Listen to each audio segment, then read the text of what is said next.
नमस्कार, मैं हूं प्रकाश श्रीवास्तव। हमारा खास कार्यक्रम पूरा सच में आपका स्वागत है। और खबरों की दुनिया में पूरा सच बहुत जरूरी होता है, क्योंकि झूठ से भी खतरनाक होता है अधूरा सच, और इसी तरह खतरनाक होती है अधूरी खबर। इसकी हर खबर का पूरा सच हम आपको बताएंगे, वो भी तथ्यों, तर्कों और सबूतों के साथ। तो आइए बिना देर किए देखते हैं पूरा सच।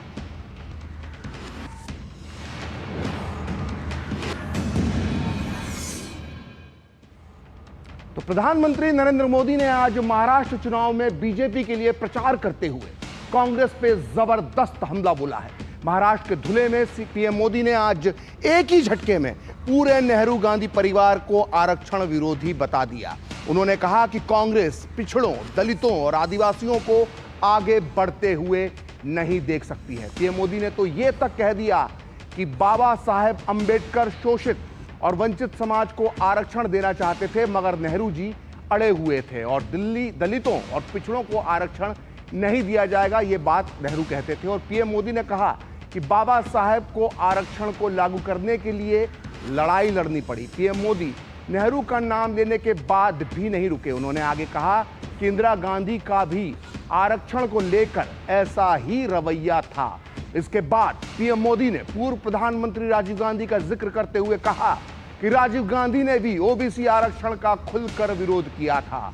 पीएम मोदी ने कहा कि नेहरू गांधी परिवार के लोग जानते थे कि एससी, एसटी, ओबीसी मजबूत हुआ तो उनकी राजनीति की दुकान का शटर गिर जाएगा, यानी राजनीति की दुकान बंद हो जाएगी। इसलिए कांग्रेस समाज की एकता को तोड़कर राजनीति करना चाहती है, यह पीएम मोदी ने कहा है। और आज पूरा सच में हम पीएम मोदी के इस गंभीर आरोप की पड़ताल करेंगे।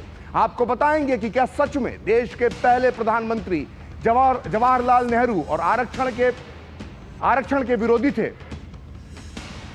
साथ ही आज आपको दिखाएंगे नेहरू का वो पत्र जिसमें उन्होंने लिखा था कि आरक्षण से दोयम दर्जे के लोग आगे बढ़ते हैं। आज आपको यह भी बताएंगे कि शोषित और वंचित समाज के मसीहा डॉक्टर अंबेडकर आखिर क्यों नेहरू को दलित विरोधी मानते थे। आज हम आपको इंदिरा गांधी की आरक्षण पर क्या सोच थी, इसका पूरा सच भी बताएंगे। साथ ही आपको आज पूरा सच में यह भी मालूम पड़ेगा कि आखिर राजीव गांधी ने आरक्षण लेने वालों को बुद्धू क्यों कहा था। आज आपको हम बताएंगे कि ओबीसी आरक्षण में अड़ंगा डालने के लिए राजीव गांधी ने कैसे अल्पसंख्यक कार्ड या यूं कहें कि मुस्लिम तुष्टीकरण का दाव चला था।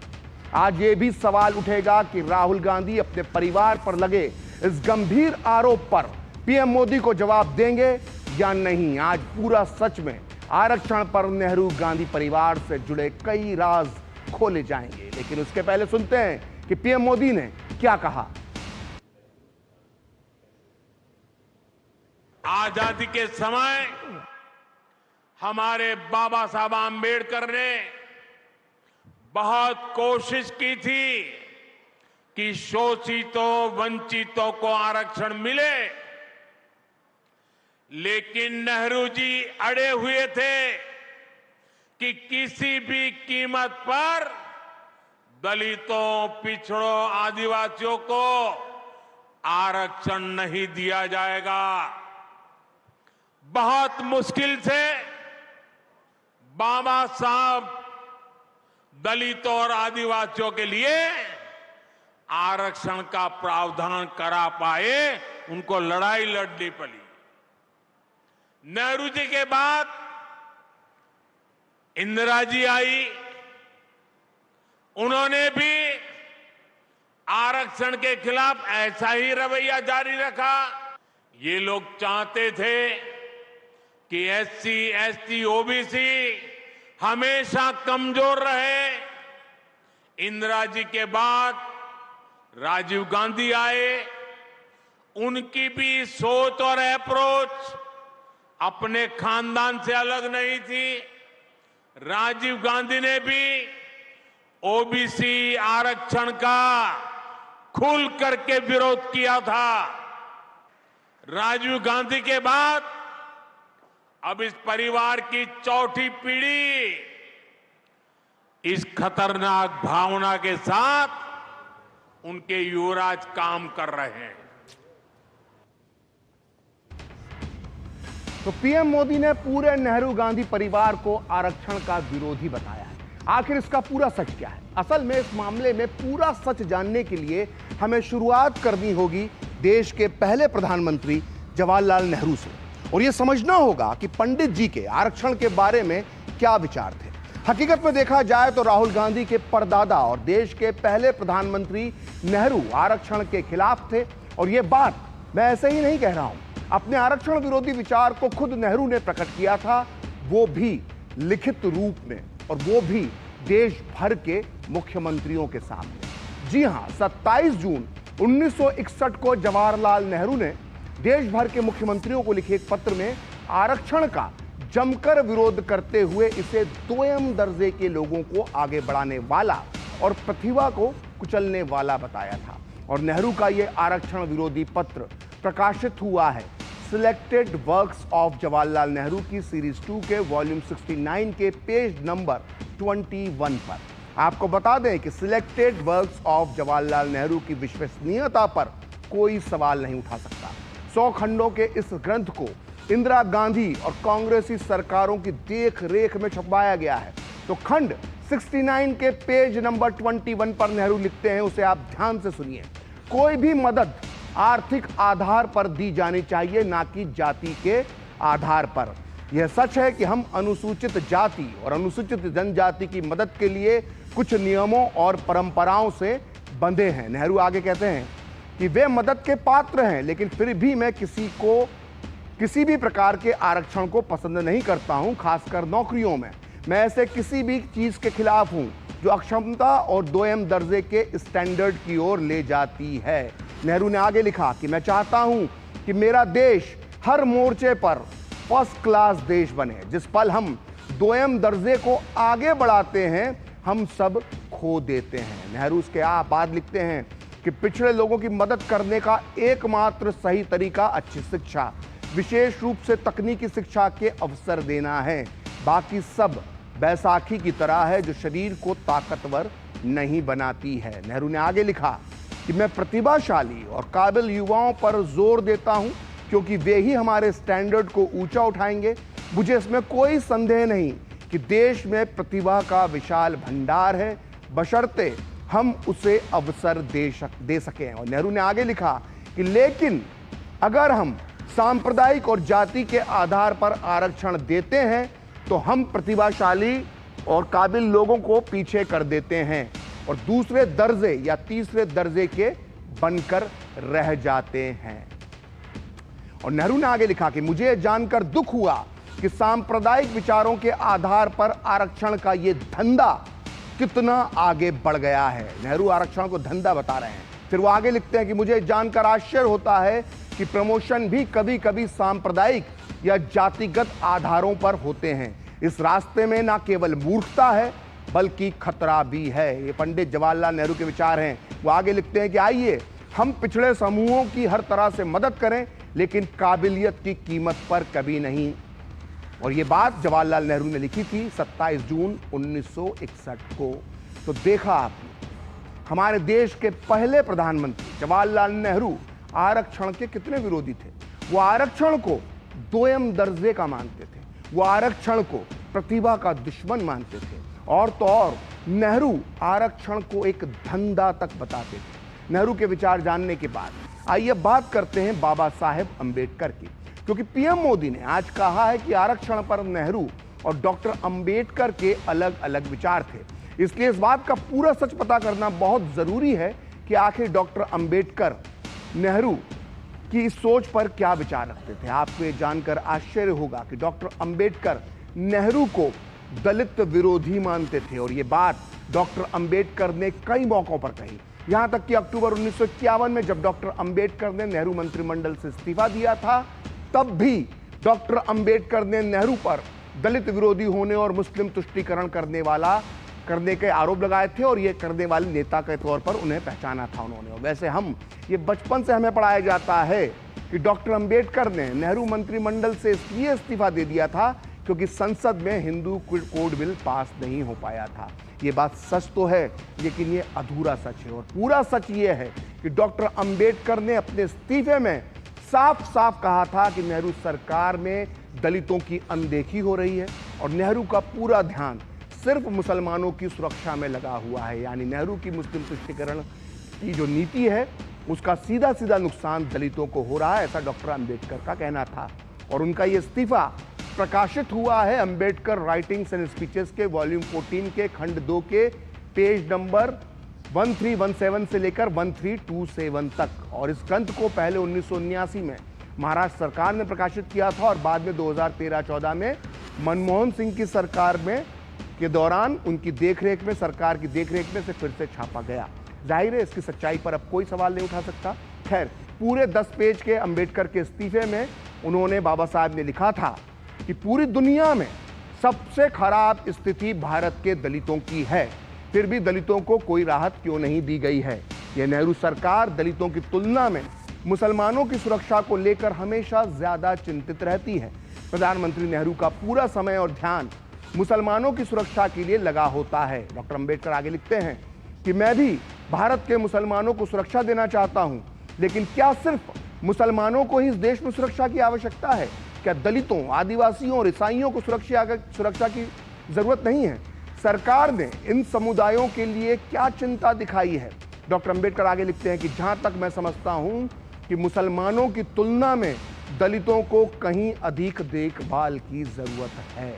तो यह था डॉक्टर अंबेडकर के इस्तीफे का अंश। डॉक्टर अंबेडकर ने 1951 में नेहरू मंत्रिमंडल से इस्तीफा दिया था और इसी साल देश में पहले आम चुनाव भी हो रहे थे।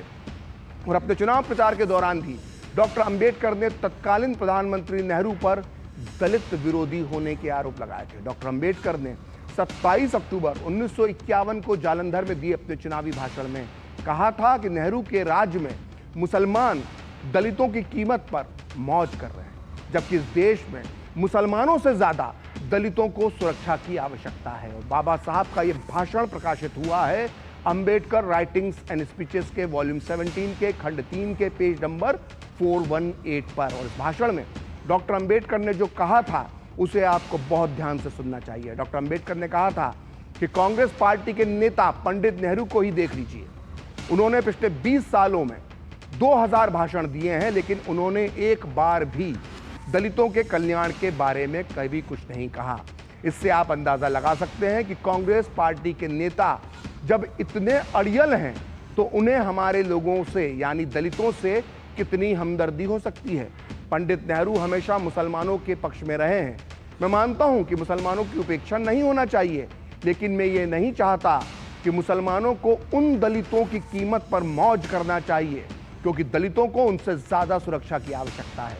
डॉक्टर अंबेडकर ने आगे लिखा कि मैंने सुना है कि कुछ लोग पंडित नेहरू के पास गए और अनुरोध किया उनसे कि दलितों के लिए कुछ किया जाना चाहिए, लेकिन पंडित नेहरू ने उनसे कहा कि उनके लिए सब कुछ किया जा चुका है। सोचिए कितना गंभीर आरोप नेहरू पर लगाया है। और डॉक्टर अंबेडकर आगे लिखते हैं कि अब नेहरू ने कहा कि अब दलितों को किसी विशेष चीज की जरूरत नहीं है।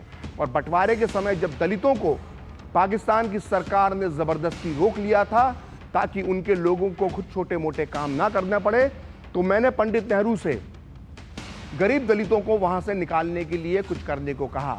पंडित नेहरू ने कुछ नहीं किया। मैंने अपने लोगों को निकालने के लिए 2 लोगों को पाकिस्तान भेजा था और हमारी महार बटालियन को भी गरीब अनुसूचित जातियों की सुरक्षा के लिए वहां भेजा गया था।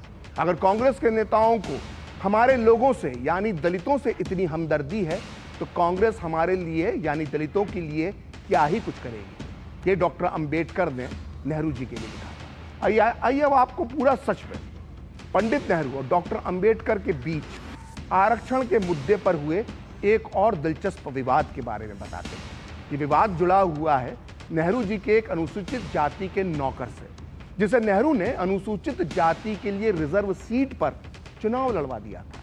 और इस बात पर डॉक्टर अंबेडकर बहुत नाराज हुए थे। असल में 1932 में गांधी जी और डॉक्टर अंबेडकर के बीच हुए पूना पैक्ट के तहत चुनावों में 148 सीटें अनुसूचित जाति के लिए कांग्रेस की तरफ से आरक्षित की गई थी। डॉक्टर अंबेडकर को यह भरोसा था कि कांग्रेस इन सीटों पर अनुसूचित जाति के उत्थान करने वाले दलित उम्मीदवार उतारेगी, लेकिन नेहरू जी ने तो कर दिया खेल, अपने नौकर को ही बना दिया विधायक। आपको यह जानकर आश्चर्य होगा कि जब 1937 में चुनाव हुए तो पंडित नेहरू ने अपने खानदानी नौकर हरि उर्फ हरिया को दलित सीट पर चुनाव लड़वाकर विधायक बनवा दिया था। वैसे देखा जाए तो नियम के मुताबिक इसमें कुछ भी गलत नहीं था, क्योंकि हरि दलित समाज से ही आते थे, लेकिन नैतिक रूप से यह गलत था और डॉक्टर अंबेडकर को यह बात बहुत बुरी लगी। डॉक्टर अंबेडकर ने 30 मई 1937 के दिन मुंबई के कामगार मैदान में भाषण दिया था। उसमें उन्होंने नेहरू की इस चाल का उल्लेख किया था और इस भाषण का उल्लेख मिलता है भारत सरकार द्वारा प्रकाशित ग्रंथ डॉक्टर बाबा साहेब अंबेडकर संपूर्ण वाङ्मय के खंड 37 के पेज नंबर 148 पर, जिसमें डॉक्टर अंबेडकर के हवाले से लिखा गया है कि डॉक्टर अंबेडकर ने अपने भाषण में जवाहरलाल नेहरू जैसे कांग्रेसी नेताओं द्वारा अपनाए गए दृष्टिकोण की निंदा की, जिन्होंने इन दलितों की सीटों पर चुनाव लड़ने के लिए अपने दलित वर्ग से आने वाले नौकरों को उम्मीदवार बना दिया था। डॉक्टर अंबेडकर ने इस संबंध में नेहरू के हरि नाम के नौकर का उदाहरण दिया। तो आइए अब पंडित नेहरू के बाद बात करते हैं इंदिरा गांधी और राजीव गांधी की। इनके आरक्षण पर क्या विचार थे, इसका पूरा सच भी आपको पता होना चाहिए, क्योंकि पीएम मोदी ने आज इनका भी नाम लिया है। असल में राहुल गांधी की दादी इंदिरा गांधी और उनके पिता राजीव गांधी जब प्रधानमंत्री थे तो उनकी सरकारों ने मंडल कमीशन की रिपोर्ट को दबा कर रखा। ये वही मंडल कमीशन है जिसकी रिपोर्ट लागू होने के बाद ओबीसी समाज को 27% आरक्षण का लाभ मिलना शुरू हुआ। 1980 में तत्कालीन पीएम इंदिरा गांधी को मंडल कमीशन की रिपोर्ट सौंपी गई थी। अगले 4 साल तक इंदिरा गांधी की सरकार ने मंडल कमीशन की रिपोर्ट पर कोई एक्शन नहीं लिया।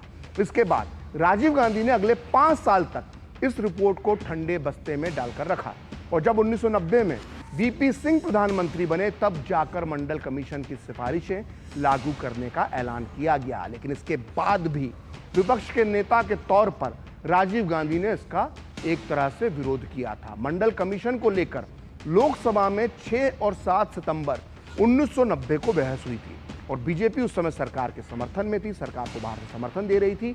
वहीं कांग्रेस प्रमुख विपक्षी दल की भूमिका में थी और राजीव गांधी मंडल कमीशन पर जब बोलने के लिए खड़े हुए तो उन्होंने एक लंबा चौड़ा लेकिन गोलमोल भाषण दिया।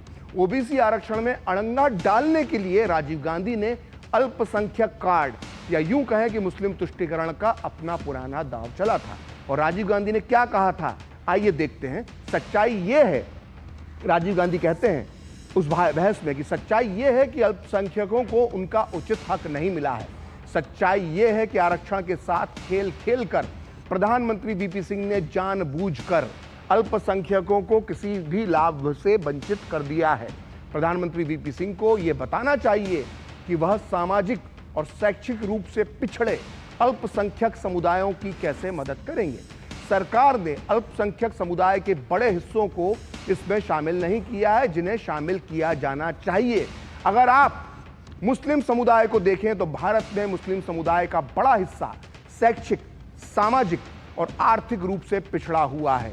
यहां बात ईसाइयों पर भी लागू होती है, ये बात सिखों पर भी लागू होती है। तो राजीव गांधी ने मंडल कमीशन का एक तरह से विरोध करते हुए संसद में ये मुस्लिम तुष्टीकरण का कार्ड चला था।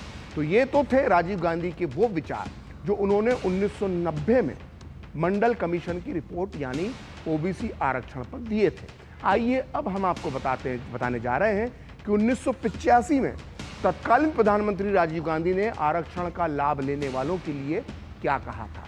दरअसल राजीव गांधी ने आज से 39 साल पहले 3 मार्च 1985 को नवभारत टाइम्स को दिए एक इंटरव्यू में कहा था कि वो आरक्षण के नाम पर बुद्धुओं को बढ़ावा नहीं देना चाहते हैं। आप जिस वक्त टीवी स्क्रीन पर देख रहे हैं ये उसी दिन के अखबार की कतरन है जिसमें राजीव गांधी के नाम के का कोट छपा है, जिसमें राजीव गांधी कह रहे हैं कि आरक्षण के नाम पर बुद्धुओं को बढ़ावा नहीं।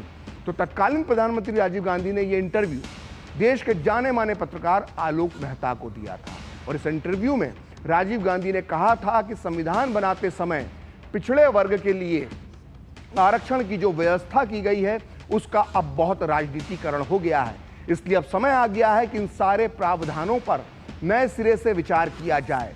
दबे और पिछड़े हुए लोगों को यह सुविधा और सहायता दी जाए, लेकिन इसका विस्तार कर विभिन्न क्षेत्रों में बुद्धुओं को बढ़ाने से पूरे देश का नुकसान होगा। यह कहना था राजीव गांधी का आरक्षण लेने वालों के लिए। और नेता प्रतिपक्ष और कांग्रेस नेता राहुल गांधी भी इसी साल सितंबर महीने में अमेरिका की जॉर्ज टाउन यूनिवर्सिटी में छात्रों से बातचीत के दौरान आरक्षण खत्म करने को लेकर एक विवादित बयान दे चुके हैं। उन्होंने कहा था कि कांग्रेस तभी आरक्षण खत्म करने के बारे में सोचेगी जब देश में सभी को समान अवसर मिलने लगेंगे, और फिलहाल देश में ऐसी स्थितियां नहीं हैं। लेकिन विवाद होने के बाद उन्होंने सफाई देते हुए कहा था कि उनके कहने का मतलब यह कतई नहीं था कि कांग्रेस आरक्षण खत्म करने की योजना बना रही है। हालांकि राहुल गांधी इन दिनों जाति जनगणना का मुद्दा लगातार उठा रहे हैं। साथ ही वो ये भी कह रहे हैं कि कांग्रेस पार्टी आरक्षण की सीमा 50% से भी ज्यादा बढ़ा देगी। आज झारखंड के सिमडेगा में चुनावी रैली को संबोधित करते हुए राहुल गांधी ने फिर से दोहराया कि सत्ता में आने पर कांग्रेस जाति जनगणना सुनिश्चित करेगी और आरक्षण पर 50% की सीमा हटाएगी। पहले सुनिए राहुल गांधी ने क्या कहा, फिर हम आपको बताएंगे जाति जनगणना पर राहुल राग का पूरा सच। जाति जनगणना करते हैं, पता लगाते हैं इस देश में कितने दलित हैं, कितने आदिवासी हैं, कितने पिछड़े वर्ग के लोग हैं। पता लगाते हैं हमारी संस्थाओं में आदिवासी, दलित, पिछड़े वर्ग के कितने लोग हैं। पता लगाते हैं मीडिया में कितने हैं। पता लगाते हैं इस देश का जो धन है, बड़ी बड़ी कंपनियां हैं, इनमें दलित कितने हैं, आदिवासी कितने हैं, पिछड़े वर्ग के कितने लोग हैं। दूध का दूध, पानी का पानी कर देते। तो राहुल गांधी दिन रात जाति जाति की रट लगाए हुए हैं। खासकर चुनाव में वो बार बार जाति जनगणना की बात करते हैं। लेकिन कोई उनसे ये पूछे कि कांग्रेस ने तो देश में काफी लंबे समय तक शासन किया है, तब कांग्रेस ने इसे लेकर कभी कोई प्रयास या कोशिश क्यों नहीं की। यूपीए सरकार के दौरान सहयोगी दलों के दबाव में 2011 में जब देश में जनगणना हुई तो जाति के आंकड़े जुटाए गए थे, लेकिन तत्कालीन मनमोहन सिंह सरकार ने उसे कभी सार्वजनिक क्यों नहीं किया। कर्नाटक की बात की जाए तो सिद्धारमैया की पिछली सरकार ने ही 170 करोड़ रुपए खर्च करके 2015 में कर्नाटक में आर्थिक सामाजिक सर्वे कराया था। इसमें भी जातियों के आंकड़े जुटाए गए थे, जैसे बिहार में जुटाए गए थे, और 2018 में इसकी रिपोर्ट बनकर तैयार भी हो गई, लेकिन इसे भी अभी तक जारी क्यों नहीं किया गया है। सवाल तो यह भी है कि कांग्रेस शासित राज्य जैसे हिमाचल प्रदेश और तेलंगाना में जाति जनगणना करवाने के लिए कोई ठोस प्रयास दिखाई क्यों नहीं दे रहे हैं, ये बड़े सवाल है। तो इतना सब कुछ जानने और सुनने के बाद आप समझ गए होंगे कि आखिर प्रधानमंत्री नरेंद्र मोदी ने पूरे नेहरू गांधी परिवार को आरक्षण विरोधी क्यों बताया। पीएम ने कहा कि ओबीसी समाज को तभी आरक्षण मिल पाया जब कांग्रेस सत्ता से हट गई, और प्रधानमंत्री ने धुले और नासिक की रैलियों में एससी, एसटी और ओबीसी समाज की एकता को तोड़ने के लिए कांग्रेस को जिम्मेदार बताया, और ये नारा दिया, एक बार फिर दोहराया कि एक हैं तो सेफ हैं, और इस नारे को विस्तार से मोदी ने समझाया भी। आइए आप भी सुनिए पीएम मोदी ने क्या कहा। राजनीति में खुद को बचाने के लिए अपना सबसे बड़ा हथियार चला है। ये हथियार है एससी, एसटी, ओबीसी समाज की एकता तोड़ो, एकता तोड़ो और राज छीनो। 90 के दशक में जैसे ही ओबीसी एकजुट हुआ, जैसे ओबीसी ताकतवर बना भारत में, उसके बाद कांग्रेस की पूर्ण बहुमत वाली सरकार बनना बंद हो गया, उनका शटर गिर गया। मैं आपसे पूछता हूं, जब ओबीसी अलग अलग जातियों में बटेंगे तो कमजोर होंगे कि नहीं होंगे? और इसलिए आपको याद रखना है, मेरा तो एक ही मंत्र है, हम एक है तो सेफ है, हम एक है तो। आज ओबीसी समाज का एक व्यक्ति लगातार 140 करोड़ देशवासियों के आशीर्वाद लेकर तीसरी बार देश का प्रधानमंत्री बना है।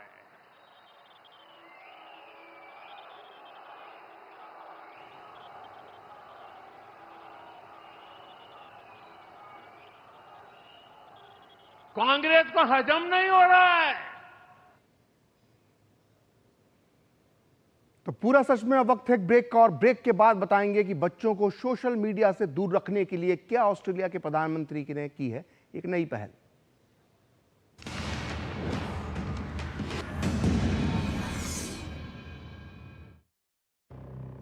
बढ़िया है, क्यों है? प्राकृतिक हल्दी, मिर्ची, धनिया नहीं, मिर्ची, धनिया, हल्दी, MDH।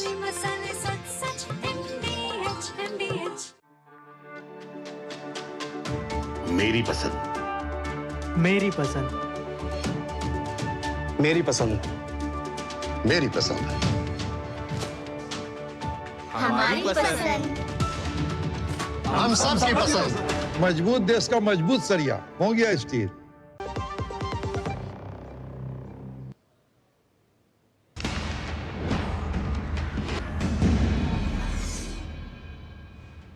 तो ब्रेक के बाद पूरा सच में आपका एक बार फिर स्वागत है। और आजकल सोशल मीडिया का चलन बहुत ज्यादा बढ़ गया है, और अब बड़े ही नहीं बल्कि बच्चे भी सोशल मीडिया पर बहुत ज्यादा समय बिताने लगे हैं। इससे बच्चों को होने वाले नुकसान पर अक्सर चर्चा भी होती है। बच्चों को इस लत से बचाने के लिए माता पिता अपने स्तर पर प्रयास भी करते हैं। शायद यही वजह है कि बच्चों का बचपन बचाने के लिए अब ऑस्ट्रेलिया के प्रधानमंत्री एंथनी अल्बनीज ने बड़ा फैसला लिया है।